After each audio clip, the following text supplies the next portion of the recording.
السلام علیکم ورحمۃ اللہ وبرکاتہ۔ میں ہوں محمد عبداللہ اور آپ دیکھ رہے ہیں ہمارا channel Peer Kamil moral stories. بادشاہ نے جب شہزادی کی دکھ بھری کہانی سنی تو اس سے کہا، اپنے آپ کو تیار کرو، میں تمہیں تمہارے ماں باپ کے گھر لے جاؤں گا۔ شہزادی نے بہت منت سماجت کی کہ مجھے میرے ظالم باپ کے سامنے مت لے جاؤ، وہ مجھے قتل کر دے گا، لیکن بادشاہ نہیں مانا۔ آخرکار وہ مجبور ہو کر اپنے ماں باپ کے گھر یعنی سسرال جانے کے لیے تیار ہو گئی۔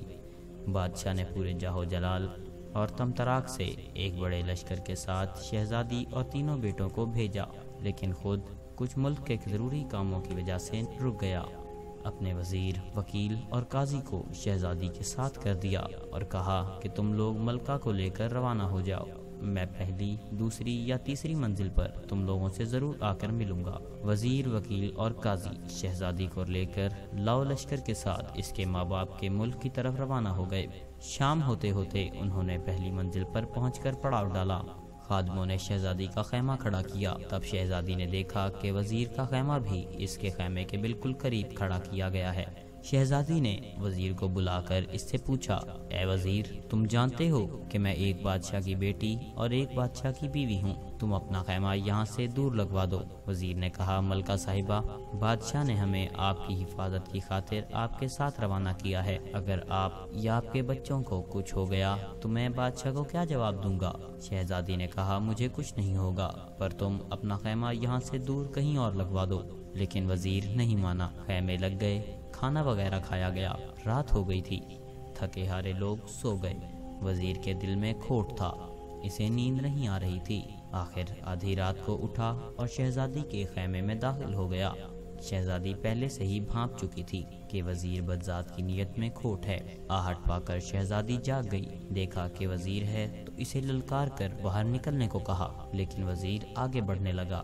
شہزادی نے کہا، اے بدذات وزیر، تم جانتے ہو کہ میں ایک بادشاہ کی بیٹی ہوں اور ایک بادشاہ کی بیوی بھی ہوں، نہ میں نے برائی کی ہے اور نہ کسی کا برا چاہا ہے، مجھے مخلوق کے سامنے بدنام نہ کر اور میرے خیمے سے نکل جا۔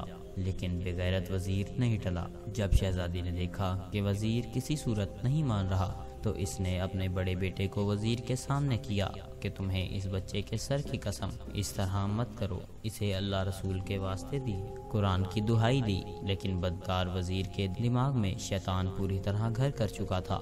وہ آگے بڑھا اور تلوار نکال کر ایک ہی وار سے بچے کا سر دھڑ سے الگ کیا۔ شہزادی سمجھ گئی کہ بدذات وزیر بالکل بھی نہیں ٹلے گا۔ اس نے وزیر سے کہا، تم اب بالکل بھی نہیں ٹلو گے، میں ایک پاک عورت ہوں، اس وقت میں وضو میں ہوں، مجھے اتنا موقع دو کہ میں اپنے وضو کو توڑ کر آ جاتی ہوں، تب تمہارا جو دل چاہے وہ کرو۔ وزیر نے کہا، جاؤ اور جلدی آ جانا۔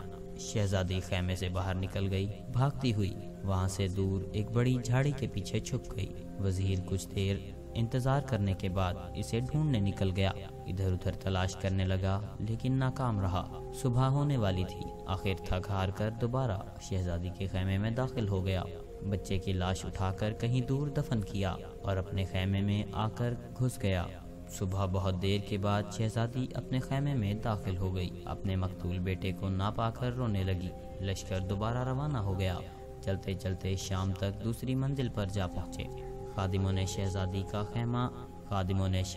کا خیمہ استادہ کرنا شروع کیا۔ شہزادی نے دیکھا کہ وزیر نے آج اپنا خیمہ بہت دور کھڑا کروایا ہے، لیکن تھوڑی دیر بعد دیکھا کہ خدام ایک اور خیمہ اس کے خیمے کے قریب استادہ کر رہے ہیں۔ پوچھا، یہ کس کا خیمہ ہے؟ خدام نے جواب دیا کہ وکیل کا خیمہ ہے۔ شہزادی نے وکیل کو بلوایا اور کہا، میں ایک عورت ہوں، تم اپنا خیمہ میرے خیمے کے قریب سے ہٹوا دو، یہ اچھی بات نہیں ہے۔ وکیل نے کہا، اے ملکہ، بادشاہ سلامت نے مجھے آپ کی ساز و سامان کی حفاظت کے لیے آپ کے ہمراہ کر دیا ہے، پرزور تاکید کی ہے، اگر آپ کو یا آپ کے سامان کو کچھ ہو گیا تو میں بادشاہ کو کیا منہ دکھاؤں گا؟ شہزادی نے جواباً کہا، اپنے جمع غفیر کے درمیان مجھے اور میرے سامان کو کوئی قزاق نہیں لے جا سکے گا، بہتر یہی ہے کہ تم اپنا خیمہ دور استادہ کرواؤ۔ لیکن بد کردار وکیل ٹس سے مس نہ ہوا اور اپنا خیمہ ادھر ہی استادہ کروا دیا۔ شہزادی پہلے سے ہی وزیر کے ہاتھوں مار کھا چکی تھی، اس لیے اس رات اپنے پورے ہوش و حواس میں تھی۔ ویسے بھی اسے نیند نہیں آ رہی تھی۔ آج بھی اس نے آدھی رات کو کسی کے قدموں کی آہٹ اپنے خیمے کی طرف آتی سنی تو مکمل بیدار ہو گئی۔ جب اس نے دیکھا کہ آنے والا وکیل ہے، اسے للکارا، خبردار، میرے خیمے میں داخل ہونے کی تمہاری ہمت کیسے ہوئی؟ نکل جاؤ خیمے سے۔ لیکن وکیل اپنے ناپاک ارادوں کے ساتھ اس کی طرف دیکھ رہا تھا۔ شہزادی نے دوبارہ اسے کہا، تم جانتے ہو کہ میں ایک بادشاہ کی بیٹی ہوں اور ایک بادشاہ کی بیوی ہوں، پاک دامن عورت ہوں، اس لیے میرا پیچھا چھوڑو اور اپنے انجام کی فکر کر۔ لیکن بدکردار وکیل کہاں ٹلنے والا تھا، وہ آہستہ آہستہ اس کی طرف بڑھنے لگا۔ شہزادی سمجھ گئی کہ یہ بدذات بھی نہیں ٹلنے والا۔ اسے دہائی دی کہ اس معصوم کے سر کی قسم میرا پیچھا چھوڑ اور نکل جا یہاں سے۔ لیکن وکیل نے اپنی تلوار سے وار کر کے اس کے دوسرے بیٹے کا سر تن سے جدا کر دیا۔ شہزادی نے بیچارگی سے کہا، اگر تم اپنے ناپاک ارادوں سے نہیں ٹلنے والے تو مجھے موقع دو۔ اگر تم اپنے ناپاک ارادوں سے نہیں ٹلنے والا تو مجھے موقع دے، کیونکہ میں پاک و صاف اور وضو سے ہوں۔ مجھے کچھ وقت دے تاکہ میں خود کو ناپاک کر دوں، اس کے بعد جو تمہارا دل چاہے کرو۔ وکیل نے اسے جانے دیا۔ شہزادی خیمے سے نکل گئی۔ آج بھی شہزادی میں جتنی ہمت تھی نکل بھاگی، اور جہاں تک اس کے قدموں نے ساتھ دیا بھاگی، اور آخرکار تھک ہار کر ایک بڑی جھاڑی کے پیچھے جا کر چھپ گئی۔ وکیل نے جب دیکھا کہ شہزادی اب تک نہیں آئی تو اس کے پیچھے نکل پڑا۔ ادھر ادھر بھاگ دوڑ کر کے اس سے بہت ڈھونڈنے کی کوشش کی، لیکن ناکام رہا۔ اب اسے ڈر لگنے لگا کہ بچہ بھی جان سے گیا اور شہزادی بھی بھاگ نکلی۔ اگر کسی نے بادشاہ کو خبر کر دی تو وہ مجھے کھولتے تیل میں تل دے گا۔ وکیل جلدی جلدی واپس آیا، مرے ہوئے بچے کو اٹھا کر کہیں دور دفن کیا اور اپنے خیمے میں جا کر سوتا بن گیا۔ جب صبح پھوٹی تو شہزادی آہستہ آہستہ اپنے خیمے میں داخل ہو گئی۔ دیکھا کہ دوسرے بیٹے کی لاش بھی نہیں ہے۔ سمجھ گئی کہ بدکردار وکیل نے اسے ٹھکانے لگا دیا ہے۔ بیچاری کس پر اعتبار کرتی، اس لیے چپ رہی۔ لشکر پھر شہزادی کے باپ بادشاہ کے ملک کی طرف روانہ ہو گیا۔ آج شہزادی اکیلی ایک بیٹے کے ساتھ غموں کا انبار لیے اونٹ پر سوار تھی۔ جب تیسرے منزل پر پڑاؤ ڈالا گیا، آج وزیر اور وکیل نے اپنے خیمے شہزادی کے خیمہ کے بہت دور کھڑا کروا دیے تھے۔ وہ شرمندہ شہزادی کے سامنے آ ہی نہیں رہے تھے۔ حیران و پریشان تھے کہ جب بادشاہ کو پتہ چلے گا تو اسے کیا جواب دیں گے۔ آج جیسے ہی شہزادی کا خیمہ کھڑا کر دیا گیا تو دیکھا کہ قاضی صاحب اپنا خیمہ اس کے خیمے کے سامنے استادہ کروا رہے ہیں۔ شہزادی نے اسے بھی بتھیرا سمجھانے کی کوشش کی، لیکن قاضی بدذات بھی ٹلنے والوں میں سے نہیں تھا۔ آج کی رات بھی شہزادی کے لیے قیامت کی رات تھی۔ وہ سمجھ چکی تھی کہ قاضی بدذات بھی ان دونوں سے کسی طور کم نہیں۔ آج رات تو شہزادی بالکل بھی نہیں سوئی، بیٹھی رہی۔ جب آدھی رات سے زیادہ گزر گئی تو دیکھا کہ قاضی بھی خرامہ خیمے میں داخل ہو رہا ہے۔ شہزادی نے اسے بھی بہت سمجھانے کی کوشش کی، بہت منت سماجت کی، خدا رسول کے واسطے دیے، یہاں تک کہہ دیا کہ اگر وزیر وکیل جاہل تھے، لیکن تم تو عالم و فاضل انسان ہو، لوگوں کو انصاف فراہم کرتے ہو، تمہیں ایسی حرکت زیب نہیں دیتی۔ لیکن قاضی بھی پوری طرح شیطان بن چکا تھا۔ اس پہ ان باتوں منت سماجتوں کا کوئی اثر نہیں ہوا۔ شہزادی نے دیکھا کہ یہ بھی نہیں ٹلنے والا تو اس خیال سے کہ شاید اس کے دل میں رحم پیدا ہو جائے، اپنے تیسرے سب سے چھوٹے بیٹے کو اس کے سامنے کر دیا، اس کی دہائی دی، واسطے دیے، لیکن قاضی تو ان دونوں سے بھی 2 ہاتھ آگے نکلا۔ قاضی بدبخت کو بھی رحم نہ آیا اور معصوم بچے کا سر قلم کر دیا۔ شہزادی نے اس سے بھی یہی کہا کہ میں پاک اور صاف ہوں، وضو سے ہوں، مجھے موقع دو تاکہ اپنا وضو توڑ دوں، اس کے بعد جو تم چاہو کرو۔ قاضی نے بھی اسے جانے دیا۔ جیسے ہی شہزادی باہر نکلی، جدھر منہ اٹھا بھاگ نکلی۔ بھاگتے بھاگتے اچانک اس نے دیکھا کہ آگے ایک بہت بڑا دریا بہہ رہا تھا۔ اس کے دل میں دھواں بھر گیا، اپنے معصوم بچے یاد آئے۔ اس کا دل خون کے آنسو رو رہا تھا اور وہ سوچ رہی تھی کہ اگر بادشاہ نے پوچھا کہ بچے کدھر ہیں تو میں اسے کیا جواب دوں گی۔ اس سے بہتر یہ ہے کہ خود کو اس دریا کے حوالے کر دوں۔ یہ فیصلہ کر کے اس نے دریا میں چھلانگ لگا دی۔